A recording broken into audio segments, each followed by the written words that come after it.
बिस्मिल्लाहिर्रहमानिर्रहीम जी सज्जनों तो मित्रों तो बेलियो की हाल चाल है ठीक ठाक जी।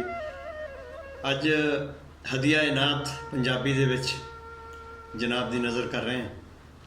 उम्मीद है इंशाअल्लाह नात ही हुंदी है। क्या बात है सरकार की तारीफ काली कमली वाले दी।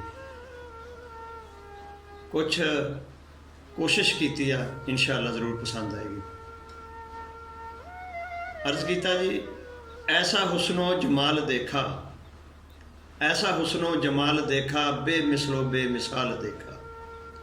ऐसा हुस्नो जमाल देखा, बेमिसलो बेमिसाल देखा।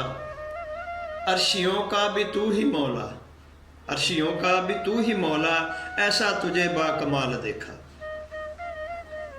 और जिसने तेरी तजल्ली देखी, जिसने तेरी तजल्ली देखी, हमने उसको बिलाल देखा। और आगे शेर है जी सुन के। न मौत उसके करीब आई, न मौत उसके करीब आई, जिसने तेरा जमाल देखा। न मौत उसके करीब आई, जिसने तेरा जमाल देखा। एहसान जो पहुँचे दरे नबी तक, एहसान जो पहुँचे दरे नबी तक, न लपे फिर कोई सवाल देखा, न लपे फिर कोई सवाल देखा। बहुत शुक्रिया, थैंक यू।